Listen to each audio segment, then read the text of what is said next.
I've hosted like games night before, and I've hosted like little shindigs here and there, but in terms of like hosting a dinner party, this was my first time. What is going on? It's your girl C-Positivista. Welcome back to another video. If you want to host your first ever dinner party, the first thing I want to say is, what is your why? And I know it's like, oh, like I just want to host, innit? Bear with me, okay? It's so important for you to think about your why. And for me personally, it was really important for me to think about my why, because it's like, this is my home and people are coming into my home. Why do I want to welcome people into my home? I'm very picky. Like, I don't just let anyone into my house. Like, I don't just let people into my home. Like, it's taken me a very long time to turn my house into a home. So I had to really think about why I want to do this.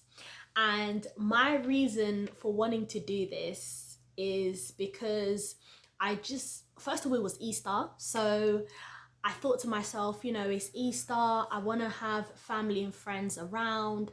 And it really just brought me back to the times where back in the days we had like loads of family members come over, like you know, whether it was Easter, whether it was just like a random Saturday, like we had family and friends over, and it was always such a vibe. Like, it was always such a good, like, it was just always such a good, loving environment to be around. So I wanted to create that, or I wanted to recreate that. And I just thought to myself, like, we're grown. We are grown. So we're the new aunties, we're the new, you know, the new generation of like aunties and uncles and whatever. So I thought to myself, you know what? Let me create this environment where I'm gonna have friends, I'm gonna have family over, and let's just have a vibe. And that's what it was for me. Like, I just wanted to have a vibe. I just wanted to create a safe, loving environment, you know, with all of that just positive energy around. So that was my main reason as to why I wanted to host a dinner party in the first place. So your why is so important.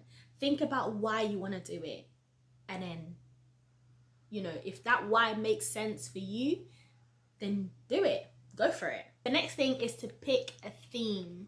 So like I said before, it was Easter. So Easter was quote unquote my, you know,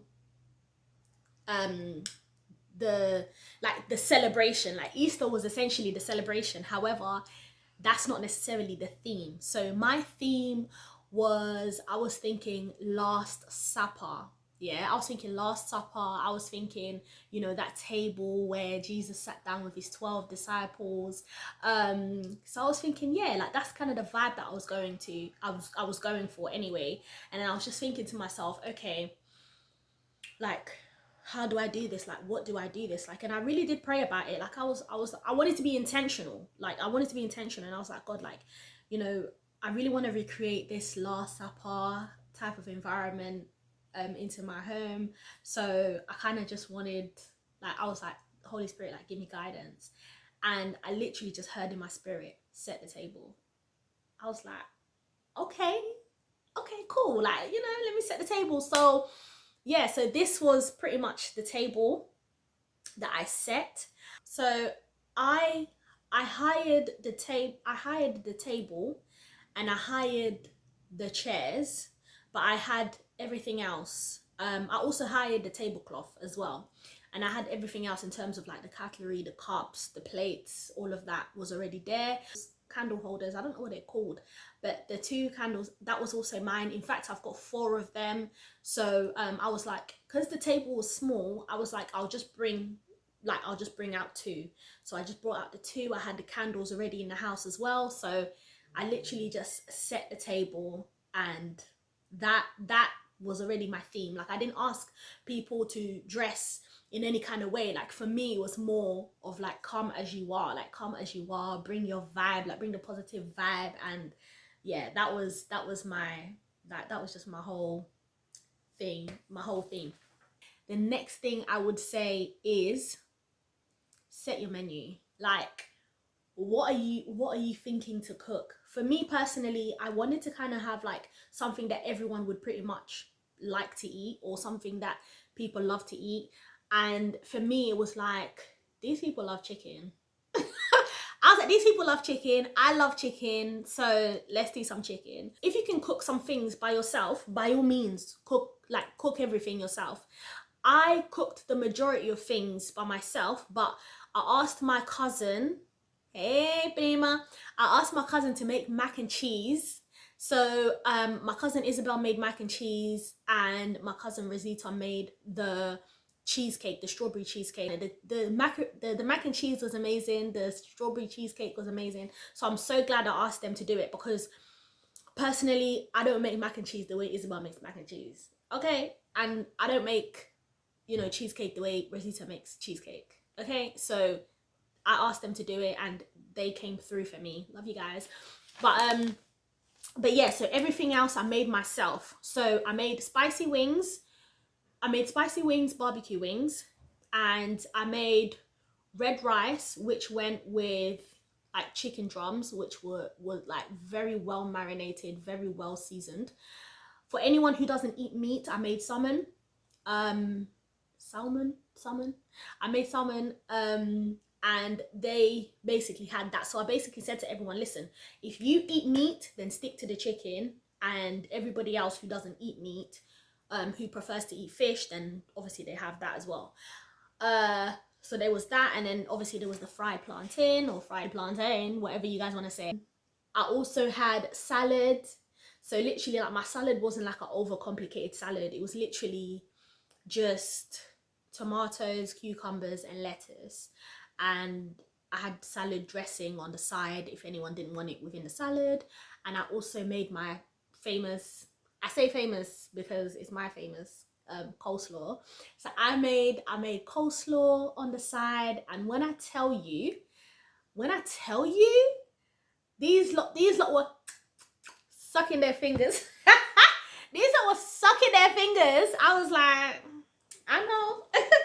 But yeah, so overall the menu was like very simple to make. Most of the food within the menu was just very, like, I love to cook. Like, I love to prepare a meal, and I love to see people eating the food that I've cooked. So it was just a perfect combination. Like, and I love hosting as well. Like, to be honest, I don't know why I've never really hosted like dinner parties. I think that's something I'm gonna do a bit more of.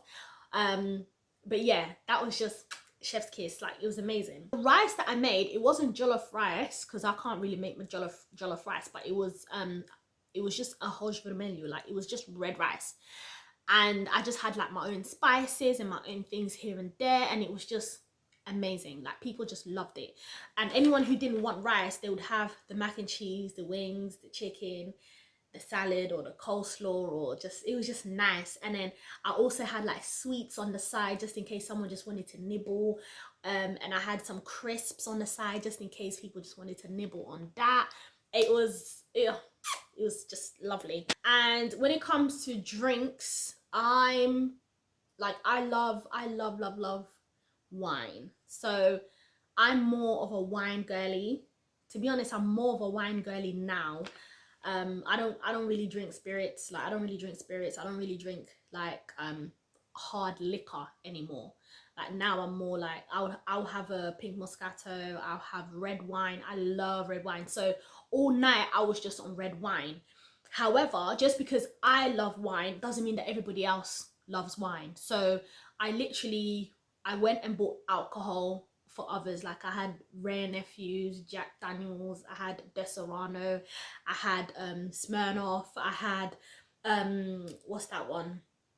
I just had like a bunch of rum. Like, I had rum, I had dark rum, light rum, and then I got a bunch of mixers. I was like, and then I messaged my friends. Like, I messaged my family and friends, and I was like to them, you lot, there's alcohol, like there's plenty of alcohol for everyone, but obviously if you want to go until, because I didn't really say to them like the time it was finishing. I basically just said to them, listen, we will be here cuando caímos until it's your bedtime, until it's time for you to go. So I was like, there's more than enough alcohol, but I just know that eventually this alcohol will finish because you lot are drinkers.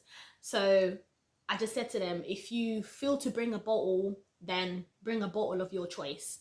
So literally, like, when I tell you my family and friends came like bottled up and they were like, we in the house. It was lit. It was absolutely lit, and I love it. It was such an amazing time. So I had that. So I got, like, you know, the drinks that I know people would drink. And then I got like mixers, because not everyone in my circle drinks alcohol. You've got people who don't, who are non-drinkers. So I also wanted to cater to them as well, where I wanted to get like decent drinks for them. So, you know, not just the digga apple juice or whatever. No, like I got cranberry juice. I also got like the Coca-Colas, the Fantas, the, you know, just decent drinks where they can literally mix and match and make a mocktail if they wanted to, like pineapple juice and things like that. Like just things of flavor, things like tropical type of juices. So where there were a couple of people that were like, oh yeah, I want to make a mocktail. I was like, yeah, go for it, make yourself a mocktail.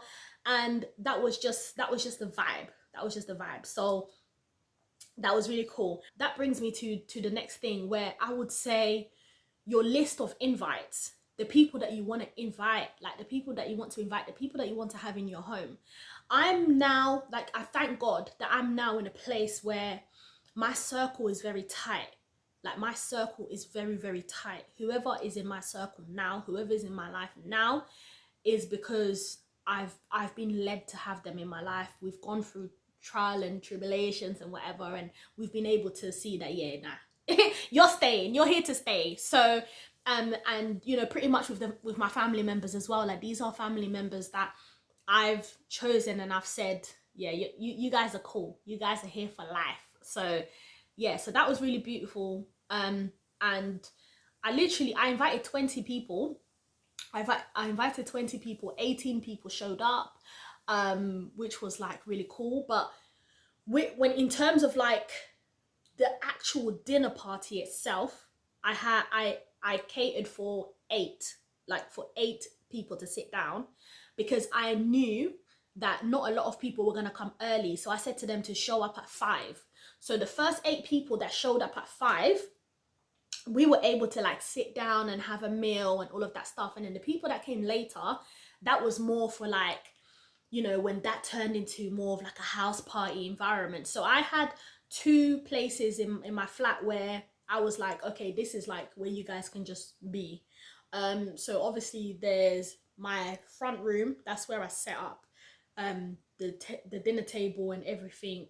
So that was, you know, that was pretty much like, you know, that was like the mingling spot. But there was also my kitchen. Like my kitchen is very big, so that's where all the alcohol was, all the food was. So I had different music playing in those 2 different environments. So where I had one speaker in my front room, because my front room is quay on that side and my kitchen is quay on the other side, and then obviously there's like a long corridor in the middle. So um yeah, so that was just that, and it just worked out so well. So where they were playing like bashment in the kitchen, and then you go to the front room, they're playing like relaxed R&B, or there's like games going on. So I didn't have a specific like plan in terms of how I wanted things to go. If you're someone who you love to plan, to be honest, I think I should have planned a bit better in terms of like, okay, we're gonna play this game next, we're gonna play that game next. But where I had my cousins there, and they're always like coming to mind for games night anyway, so they were kind of like leading on like the type of, and I didn't want to be a control freak. Like I kind of just wanted people to vibe and be. So anyone who didn't really want to play games, they were in the kitchen nibbling, you know, having a drink and chilling, listening to a bit of music, you know, having that conversation here and there. So I was literally in and out. I was, you know, floating around. I'd be in the kitchen cracking jokes, then I'll be in the front room. I might, you know, join in the game a little bit, but they kept kicking me out because they're like, you're not fully sitting here for the game. And that's the thing. I just said to them, listen, like I don't want to be tied to anything. Like I just want to flow and just vibe and have a great time. And that's what it was for me. I just wanted to be around that ambiance, like around that lovely vibe, that lovely energy. The next thing I would say is do things from early if you can. So this was very spontaneous for me. So this wasn't something that I sat down to plan for ages. Like when I tell you, I sent out the invitation on Thursday and I started to plan on Thursday. Basically, I started to plan on Thursday. By Friday, that's when I was like, all right, cool. Because I didn't work on Friday. That Friday, I was like, it was Good Friday anyway. So I was like, all right, cool. Let me get up and let me go get the alcohol. And so like I I literally just started doing the very next day. So it was very spontaneous for me. It wasn't something that I sat down to marinate and really, really think about it. Like it was more of like, actually this is really what I want to do. Like Thursday morning I woke up with it in my spirit. I was like, nah, I really want to do this.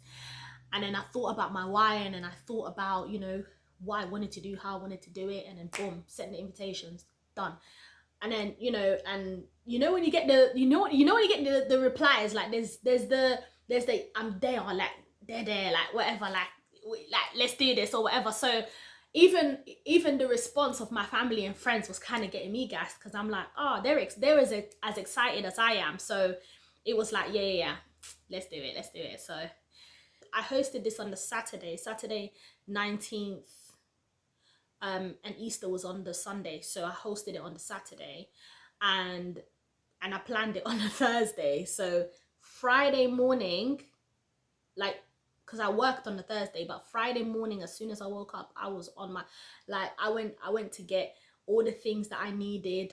By Saturday I had everything. So when I woke up, it was just about getting up, seasoning the meat.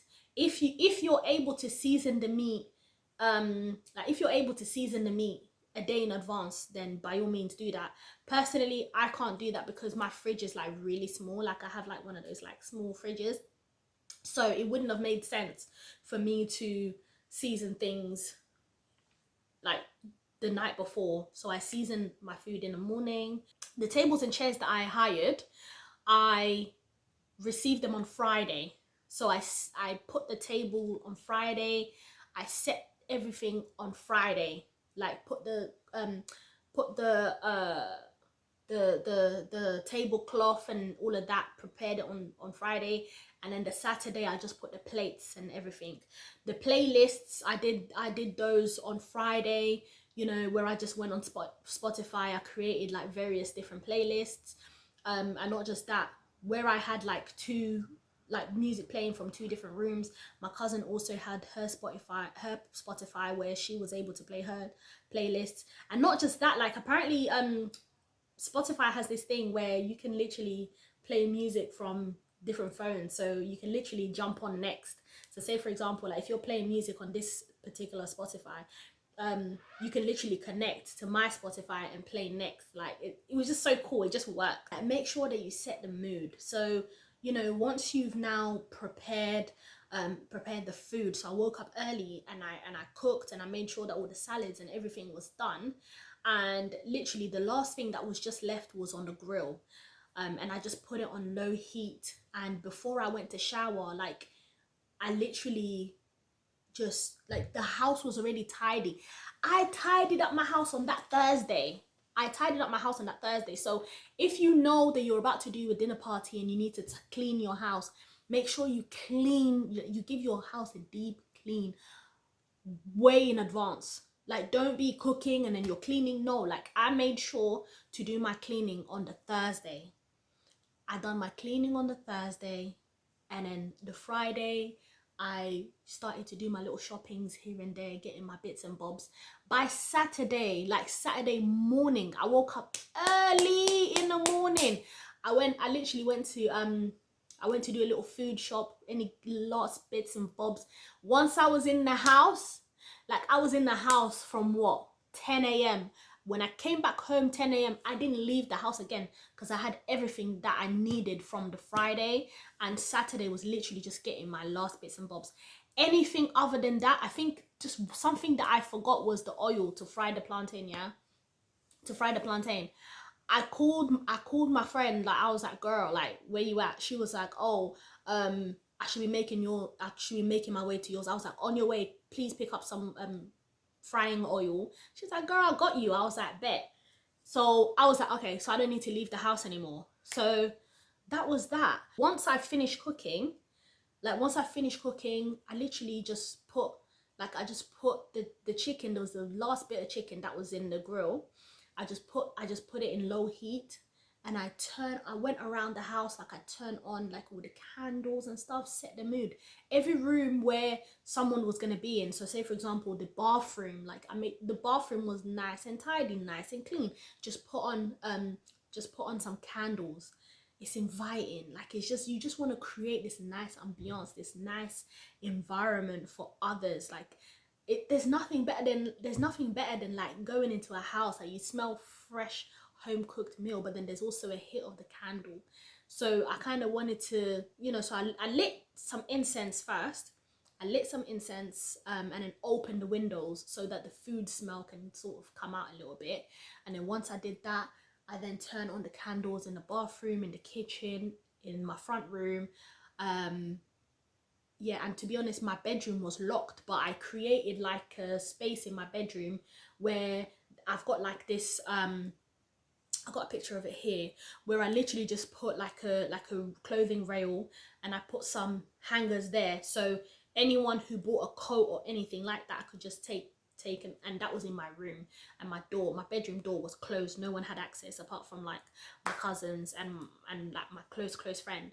So it was just nice, and people just knew that, okay, you can be in the front room, you can be in a corridor, or you can be in the kitchen, and they knew where the bathroom was, where the kitchen is, and people were just flowing, and it was just nice. We played games, it was just so lovely. Once I turned on the candles, I then went to shower. Right, so that's the last thing you're gonna do. You're gonna shower, you're gonna make sure that all that food smell is off. All this, oh yeah, black timing, black people are always late. No, none of that. I'm always on time. I like things to be on time. I told people to be here at 5. Yeah, by 4 p.m. I was showering. And to be honest, it doesn't take me that long to get ready. It does not take me that long to get ready at all. Literally, even my makeup, my makeup routine does not take me that long. So for me, it was just okay, I told people to get here for 5. Let me start showering at 4. I finished cooking by 3:30. By 3:30, things were already done.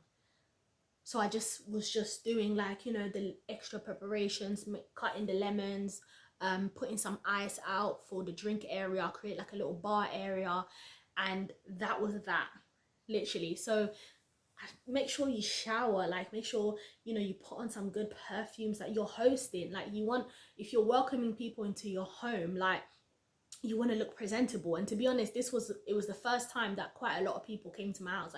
I hardly have I hardly have more than 10 people in my house at a time. And to be honest, the last time I had a lot of people like this in my house was when I graduated. Yeah, when I graduated, I had a house party. That was years ago. That was 2019. That was 2019. Yeah. So, and obviously now my house has been redecorated and things like that. So for me, it was whew, I'm about to have a lot of people in the house. So it was really, really nice. Got to have friends and family over, and once everything was done, someone bought their Polaroid. Someone bought their camera, and I was able to take some pictures and stuff, and it was really, really nice. And once everything was these lot didn't leave here until 4 o'clock in the morning. They didn't leave here until 4 o'clock in the morning. I was tired, but it was so worth it because we're just cracking jokes. Playing games. It was banter. And and I said to people, I was you can bring a friend. You can bring a friend. It's cool. But just let me know in advance if you're bringing someone. And everyone who did bring a friend were respectful. And yeah, it was a really nice vibe. And after everything was done, I was able to just lay there and be I was really happy about how everything turned out. So yeah, so if you're planning to have your first ever dinner party, you know, have a think about what you want to do, and why you want to do it. And yeah, like, good luck. Am I gonna do some more house party? Am I gonna do some more dinner parties in the future? Yeah, 110%. Um, I do want, like I said in the beginning, like I do want my house to sort of, like I do want to open up my home once in a while to people. I feel like the way our parents did it back in the day was like they had no boundaries, and I've got boundaries. I've got boundaries. Like, yeah. Thank you for watching this video. If you're about to host your first ever dinner party, I wish you the best of luck. Let me know in the comment section how it goes, what you hosted, and how many people came and all of that stuff. So I'll see you in the next video.